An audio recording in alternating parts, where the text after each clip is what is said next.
Welcome to మన Bheemili news. ముందుగా బులెటిన్లోని headlines. వైసీపీకి ఉన్న 11 మంది ఎమ్మెల్యేలు పక్క చూపులు చూస్తున్నారు.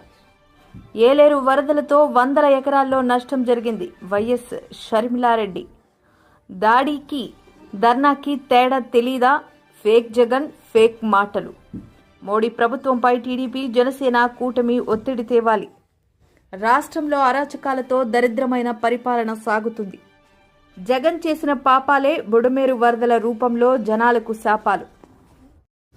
వైసీపీకి ఉన్న 11 మంది ఎమ్మెల్యేలు పక్క చూపులు చూస్తున్నారని, కూటమి గేట్లు ఎత్తేస్తే వైసీపీలో జగన్ ఒక్కరే మిగులుతారని మాజీ మంత్రి, టీడీపీ సీనియర్ నేత ఎమ్మెల్యే గంటా శ్రీనివాసరావు వ్యాఖ్యానించారు.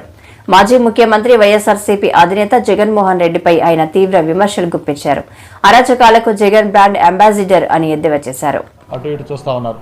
ఈరోజు తెలుగుదేశం పార్టీ కానీ, బీజేపీ కానీ, జనసేన కానీ వాళ్ళకి అవకాశం ఇస్తామని చెప్పి గేట్లు ఓపెన్ చేస్తే వైఎస్ఆర్ పార్టీ అనేది కంప్లీట్గా ఖాళీ అవుతుంది. చివరికి ఆయన ఒక్కడే మిగిలే పరిస్థితి వైఎస్ఆర్ పార్టీకి వస్తుంది. దీనికి కారణం కర్త, కర్మ, క్రియ అన్నీ కూడా జగన్మోహన్ రెడ్డే. ఆయన చేసుకున్నది ఇదంతా కూడా. ఒకప్పుడు 151 సీట్లతోటి ప్రజలు బ్రహ్మాండమైన అవకాశం ఇచ్చి ఆయన్ని పరిపాలన చేయమంటే ఆయన ఒక విధ్వంసకర పరిపాలన చేశాడు. ఆ రోజు అమరావతి రైతుల్ని ఏ విధంగా ఇబ్బంది పెట్టాడో చూసాం. అలాగే ప్రతి ఒక్క దాంట్లో కూడా ఆయన యొక్క విద్వేషం ప్రజలు చూశారు. అందుకే అటువంటి తీర్పు ఇచ్చారు. ఇప్పటికైనా ఆయనలో మార్పు రావాలని కోరుకుంటా ఉన్నాం.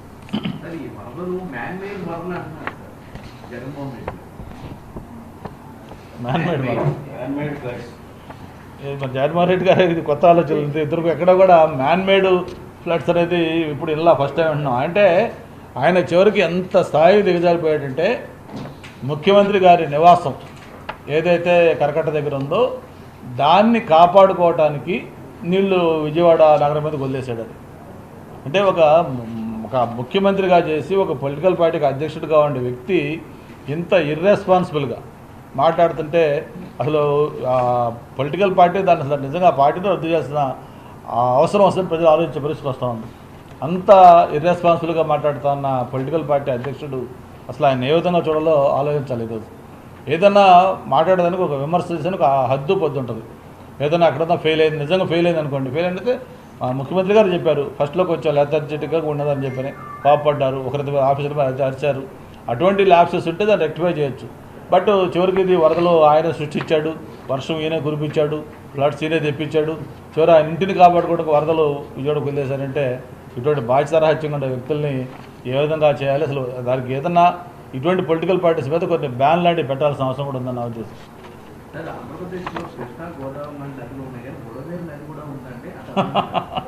అదే కదా, ఇప్పుడు చంద్రబాబు నాయుడు గారు ఆయన పొలిటికల్ అనుభవం, ఆయన అడ్మినిస్ట్రేషన్ అనుభవం ఎన్ని పక్కన పెడితే జగన్మోహన్ రెడ్డి గారి యొక్క అవగాహన పట్ల ప్రజలకు అందరికీ ఈరోజు మీరు అన్నది డౌట్ వస్తుంది. ఒక వాగేంటి, ఏరేంటి, నదేంటి, లేకపోతే అసలు దేన్ని అంటారు, అసలు ఇట్లా తేడా కూడా తెలియకుండా ఆయన మాట్లాడుతూ ఉన్నాడు. ఆయన అవగాహన అది. ఎవరో స్క్రిప్ట్ ఇస్తారు, ఆ స్క్రిప్ట్ చదవాలి. ఆ స్క్రిప్ట్ ఇచ్చేవాడికి అవగాహన ఉంటే ఏదో ఒకటి కరెక్ట్ పాయింట్లు వస్తాయి, లేకపోతే ఇటువంటి అబాస్పాలే మాటలు మాట్లాడుతూ ఉంటారు.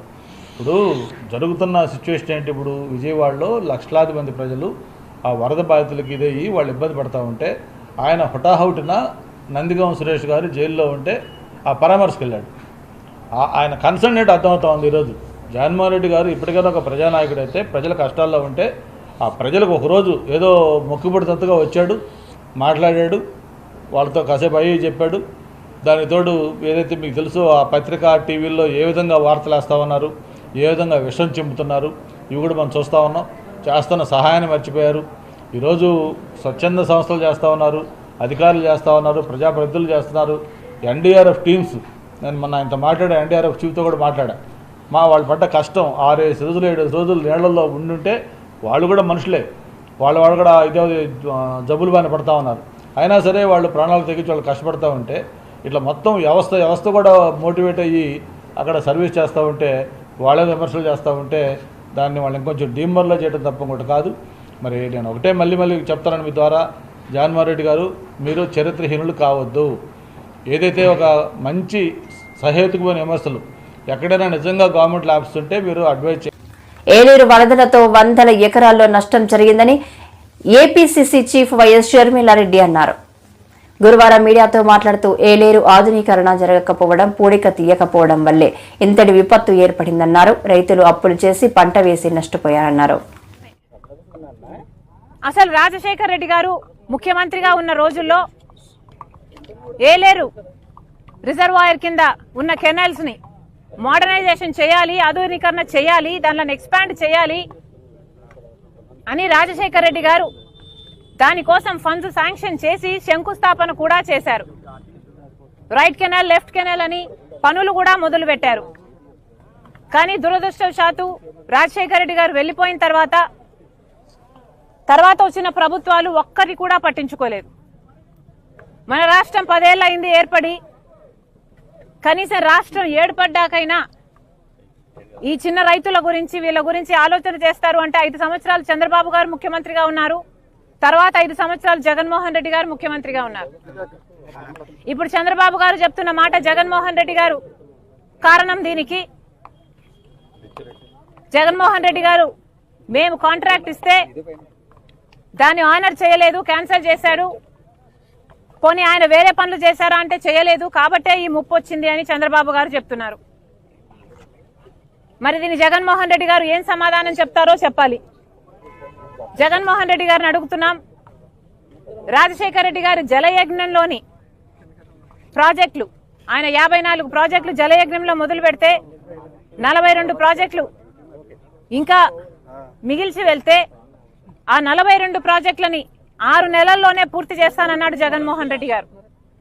అవి పూర్తి చేయకపోగా ఉన్న ప్రాజెక్టులను కూడా కనీసం మెయింటెనెన్స్ కూడా చేసింది కాదు జగన్మోహన్ రెడ్డి గారి ప్రభుత్వం. ఇక్కడ రైతులు చెప్తున్నారు ఒక్క వర్క్ కూడా జరగలేదు, గత 10 సంవత్సరాలుగా కూడా జరగలేదు. చంద్రబాబు గారు చేయలేదు, జగన్మోహన్ రెడ్డి గారు చేయలేదు. కాలువ సైజు తగ్గిపోయింది, పూడికలు తీయలేదు, మోడర్నైజేషన్ చేయలేదు, కనీసం గేట్స్ మెయింటెనెన్స్ కూడా చేయలేదు. జగన్మోహన్ రెడ్డి గారి హయాంలో అన్నమయ్య గేటు తేలిపోతుండడం చూసాం. కనీసం ఇంట్లో ఏసీలకు, లిఫ్ట్లకు కూడా మెయింటైన్ చేసుకుంటాం యాన్యువల్ మెయింటెనెన్స్ కింద. కనీసం ఆ మేరకు కూడా ఖర్చు పెట్టలేదు జగన్మోహన్ రెడ్డి గారి ప్రభుత్వం. ఇప్పుడు చంద్రబాబు గారు ముఖ్యమంత్రి అయ్యారు, బొడమేరు చూస్తున్నాం. చంద్రబాబు గారు, జగన్మోహన్ రెడ్డి గారు దాడికి ధర్నాకి తేడా తెలీదా, ఫేక్ జగన్, ఫేక్ మాటలు అని పంచమార్తి అనురాధ అన్నారు. ఈ మేరకు ఆమె మీడియాతో మాట్లాడారు. వైసీపీకి ఉన్న 11 మంది ఎమ్మెల్యేలు పక్క చూపులు చూస్తున్నారని, కూటమి గేట్లు ఎత్తేస్తే వైసీపీలో జగన్ ఒక్కరే మిగులుతారని ఆమె అన్నారు.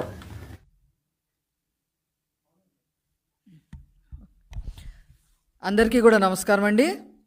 మొన్న 2024 ఎలక్షన్స్లో కేవలం 11 సీట్లు మాత్రమే సంపాదించుకున్న ఈ వైసీపీ పార్టీ ముఖ్యంగా ప్రజలు ఈడ్చి కొట్టి 11 సీట్లకే పరిమితం చేసినప్పటికీ కూడా జగన్మోహన్ రెడ్డి గారి కానీ, వాళ్ళ పార్టీలో ఉన్న క్రిమినల్ సభ్యులకు కానీ, క్రిమినల్ చరిత్ర ఉన్న సభ్యులకి కానీ బుద్ధి రాలేదు అనేది నిన్న మళ్ళీ నిరూపణ అయ్యింది. 31 క్రిమినల్ కేసులున్న ఈ జగన్మోహన్ రెడ్డి వరద బాధితులు ఏ రకంగా ఉన్నారు, మన వంతుగా ఏ రకంగా సహాయపడాలి అనే ఆలోచన లేకుండా తూతూ మంత్రంగా ఒక పూట వచ్చి ఎవరో రాసిన స్క్రిప్ట్ చదివేసి చంద్రబాబు గారి మీద, లోకేష్ గారి మీద బురద చల్లేసి బెంగళూరు పారిపోతాడు. మీకు ఒక రాజకీయ పార్టీ అవసరమా అని చెప్పి ఈరోజు నేను జగన్మోహన్ రెడ్డి గారిని అడుగుతా ఉన్నా. అనేక మందిని హత్యలు చేసి, అనేక వాటి మర్డర్ కేసుల్లో ఉండి, ఈవీఎంలకి సైతం పగలగొట్టి ప్రజల్ని భయభ్రాంతులు చేసిన పిన్నెల్లి రామకృష్ణారెడ్డిని వెళ్ళి పరామర్శించి వస్తావు. ఇసుక మాఫియా చేసి 3 లక్షల టన్నుల పైన ఇసుక మింగేసి ఒక సామాన్య ఫోటోగ్రాఫర్గా ఉండి ఇసుక దొంగగా మారి 100 ఎకరాల్లో అరటి చెట్లు నరికేసి రైతుల్ని బజార్న పడేసి నరకడమే కాకుండా వాటిని తగలపెట్టేసి చంద్రబాబు నాయుడు గారు అమరావతిలో వేసిన సీసీ రోడ్లని తవ్వేసుకొని కంకర అమ్ముకొని చివరికి వరదలు వచ్చిన సమయంలో కుట్ర పన్ని అతని ఇసుక దందాని ప్రోత్సహించే ఆ పడవల్ని బ్యారేజీల దగ్గరికి పంపించి గేట్లని స్టీల్ ప్లాంట్ విధ్వంసాన్ని మోడీ ప్రభుత్వం నిలుపుదల చేసే విధంగా టీడీపీ జనసేన కూటమి కేంద్రంపై ఒత్తిడి తేవాలని సిపిఎం జగ్గునాయుడు విశాఖలో డిమాండ్ చేశారు.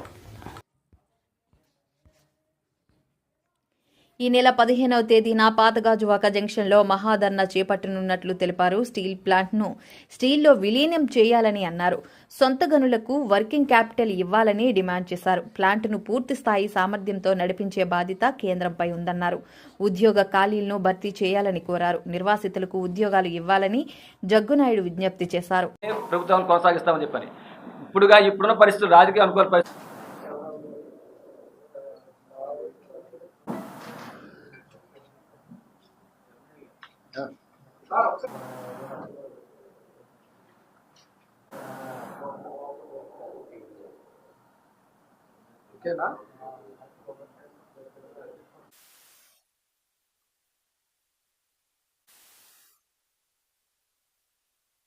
వైజాగ్ స్టీల్ ప్లాంట్ని విధ్వంసం ఆపి సెయిల్లో విలీనం చేయాలని రాష్ట్రంలో ఉన్నటువంటి టీడీపీ జనసేన కూటమి కేంద్రంపై ఇందుకు ఒత్తిడి తీసుకురావాలని డిమాండ్ చేస్తూ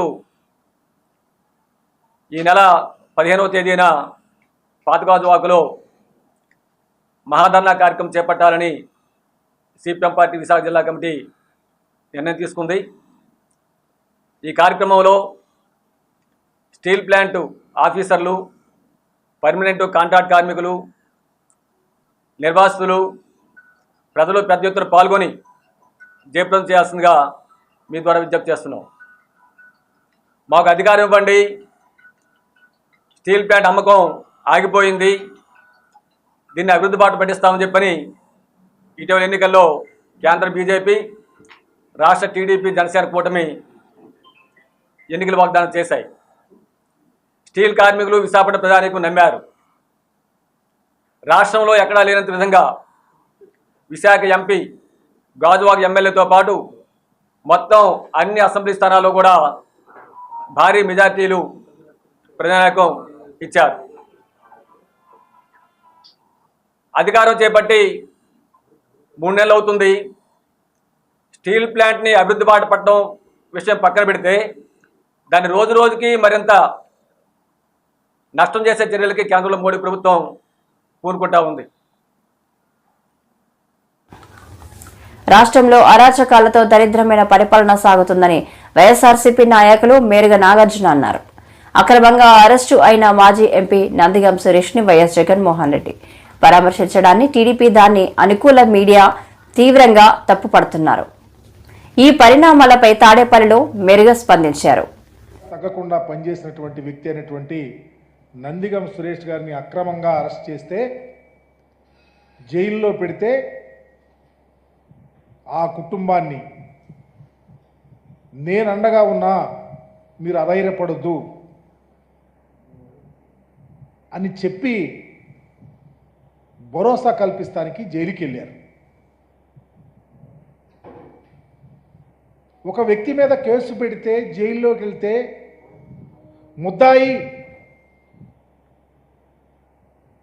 ముద్దాయిని చూస్తాకి జగన్మోహన్ రెడ్డి గారు వెళ్ళారు అని గావు కేకలు పెట్టే ప్రపంచంలో ఉన్న ఈ తెలుగుదేశం పార్టీ నాయకుల యొక్క స్థితి గురించి ఆలోచించమని అడుగుతా ఉన్నా. స్వయాన ఈ రాష్ట్ర ముఖ్యమంత్రి ముద్దాయిని చూస్తాకి జగన్మోహన్ రెడ్డి వెళ్ళాడు. ఈ రాష్ట్రంలో ఉన్న మంత్రులు మాట్లాడుతూ ఉన్నారు. నేను అడుగుతా ఉన్నా, అయ్యా, ఆంధ్రప్రదేశ్లో ఒక దళిత పార్లమెంట్ సభ్యుడు జైల్లోకి వెళ్తే ఆయనను పరామర్శిస్తే తప్ప? అంటే మేము జైల్లో ఉంటే మీకు ఆనందం, మమ్మల్ని పరామర్శిస్తే మీకు తేలిక భావన. ఇంతకుముందు ఎన్నడూ ఎవరు వెళ్ళలేదా? చంద్రబాబు నాయుడు గారు మీరు వెళ్ళలేదా? అంటే పేదవాడిని పలకరించడానికి, మనోధైర్యం కల్పిస్తానికి జగన్మోహన్ రెడ్డి గారు వెళ్తే మీరు ఇష్టం వచ్చినట్టు మాట్లాడటం మీకు తగునా అని అడుగుతా ఉన్నా. ఇది ఎక్కడైనా ఉందా ఈ సాంప్రదాయం? మీరు ఏనాడు వెళ్ళరు, మీరు పలకరించరు. దళితులంటే తేలిక స్వభావం. జగన్మోహన్ రెడ్డి గారు బాధ్యతాయుతంగా వెళ్ళారు. చంద్రబాబు నాయుడు గారు అయితే వెళ్తాడు, వాళ్ళకు సంబంధించిన వాళ్ళు ఎంతమంది జైల్లోకి వెళ్తే వెళ్ళారో తెలియదా? అంటే మీరు ఇంకా ఇప్పటికి కూడా అస్పృశ్యత, అంటరానితనాన్ని వేలెత్తి చూపిస్తా ఉన్నారని చెప్పడానికి ఇంతకన్నా ఉదాహరణ ఏముందని అడుగుతా ఉన్నా. మీరేమో పట్టించుకోరు, మీరేమో దాడులు చేయిస్తారు, మీరేమో అఘాయిత్యాలు చేయిస్తారు, మీరేమో అమానుషాలు చేయిస్తారు, చివరికి మా చుట్టాలు గారు వాడుకుంటారు. కానీ మా నాయకుడిని పలకరిస్తాకెళ్తే ఇంత గావు కేకలు పెట్టడం ఇది చరిత్ర క్షమించదని మీకు తెలియపరుస్తా ఉన్నా. అణగారిన కులాలలో పైకొచ్చి, రాజకీయాల్లో పైకొచ్చి ఒక పార్లమెంట్ జగన్ చేసిన పాపాలే బుడమేరు వరదల రూపంలో జనాలకు శాపాలయ్యాయి. జగన్ విష ప్రచారానికి సమాధానంగా మంత్రి నిమ్మల రామానాయుడు అసలు నిజాలు వెల్లడించారు. ఫ్లడ్ కుషన్ ఏర్పాటు చేయకపోవడం వల్ల ఆ నీళ్లు పై నుంచి వచ్చే నీళ్లు, కింద పులిచింతల కింద దిగువన వచ్చే నీళ్లు, ఈ రెండు నీళ్లు కలిసి ఒక ప్రళయంగా ఏర్పడి చివరికి బుడమేరును కూడా, కృష్ణానదికి పోవాల్సిన బుడమేరును కూడా తన ఇంటిని రక్షించుకునేందుకు బుడమేరులో కూడా అర్ధరాత్రి దాటిన తర్వాత ప్రజలకు నోటీసు ఇవ్వకుండా, ప్రజలకు సమాచారం ఇవ్వకుండా బుడమేరులో గేట్లను కూడా ఎత్తేసి విజయవాడలోకి దీన్ని పూర్తిగా పంపించడం జరిగింది. నేను అడుగుతా ఉన్నా, చంద్రబాబు నాయుడు చేసిన ఈ దుశ్చర్యకు, చంద్రబాబు నాయుడు చేసిన ఈ తప్పుడు పనికి ఏకంగా 60 మంది పైచిలకు చనిపోయినారు. ఇంకా ఎక్కువ మంది చనిపోయి ఉండొచ్చు. రిపోర్ట్లు వస్తూ ఉన్నాయి. ఈ 60 మంది ఇంతకుముందు ఎప్పుడైనా తుఫాను వచ్చినప్పుడు 60 మంది చనిపోయిన ఘటన ఎప్పుడైనా మనం చూసామా? 60 మంది ఏకంగా పైన మనుషులు చనిపోతే ఇది చంద్రబాబు నాయుడు చేసిన తప్పిదం కాదా? చంద్రబాబు నాయుడు మీద కేసు చంద్రబాబు నాయుడు గారి మీద నెగ్లిజెన్స్ కేసు అనేది ఎందుకు నమోదు చేయకూడదు అని అడుగుతా ఉన్నా. చంద్రబాబు నాయుడు గారు అనే వ్యక్తి వల్ల 60 మంది చనిపోయిన తర్వాత పైన ఫ్లడ్ కుషన్ పెట్టకపోవడం వల్ల, రిలీఫ్ క్యాంపులు ఏర్పాటు చేయకపోవడం వల్ల ఏకంగా 60 మంది పైచిలుకు చనిపోయారు. కొన్ని లక్షల మంది ఈ రోజు అగసాట్లు పడతా ఉన్నారు. అయితే లూటీ చేశాడో మళ్ళీ తిరిగి అదే విధంగా ఈరోజు ప్రజలను మభ్యపెట్టాలనేటువంటి, మాయ చేయాలనేటువంటి ఆలోచనతో మళ్ళీ అదే అసత్యాలు, అదే అబద్ధాలు ఆయన మాట్లాడుతున్నటువంటి పరిస్థితి. ఏదైతే ఈరోజు విజయవాడ నగరాన్ని ముంచేసినటువంటి బుడమేరు పాపం నీది కాదా అని చెప్పి జగన్మోహన్ రెడ్డిని సూటిగా అడుగుతూ ఉన్నా. ఎందుకంటే ఏదైతే ఈ యొక్క బుడమేరుకు సంబంధించి ఆ రోజు మరి ప్రధానంగా వెలగలేరు దగ్గర నుంచి, హెడ్ రెగ్యులేటర్ దగ్గర నుంచి మరి కృష్ణానదికి 11 కిలోమీటర్లు ఏదైతే ఉందో ఆ బుడమేరుని డైవర్షన్ ఛానల్గా ఆ రోజు కేవలం ఒక 5,000-6,000 క్యూసెక్కులకు మాత్రమే మార్గం ఉన్నటువంటి ఆ డైవర్షన్ ఛానల్ని ఇటువంటి ఫ్లాష్ ఫ్లడ్స్ వస్తాయనేటువంటి ఆలోచనతో పోలవరం రైట్ మెయిన్ కెనాల్ మరి నీరంతా కూడా ఈ డైవర్షన్ ఛానల్ ద్వారానే, ఇప్పుడు పట్టిసీమ నీరు ఎట్లా పోతుందో ఆ మాదిరిగానే రేపు భవిష్యత్తులో పోలవరం రైట్ మెయిన్ కెనాల్ నీరు కూడా మరి డైవర్షన్ ఛానల్ ద్వారానే మరి కృష్ణానదికి పవిత్ర సంగమం ద్వారా చేరాలనే ఉద్దేశంతో మరి ఏదైతే 37,500 క్యూసెక్కుల నీరు సామర్థ్యం కలిగేటువంటి విధంగా ఆ బుడమేరు ఏదైతే డైవర్షన్ ఛానల్ని ఎక్స్టెండ్ చేయడానికి, అదేవిధంగా ఏదైతే లైనింగ్ చేయడానికి ఆ రోజు చంద్రబాబు నాయుడు గారు 2014లో మరి ఆయన నిజంగా 464 కోట్లు ఏదైతే జీవో నెంబర్ 638 638 జీవో తోటి 2014 9/10/2014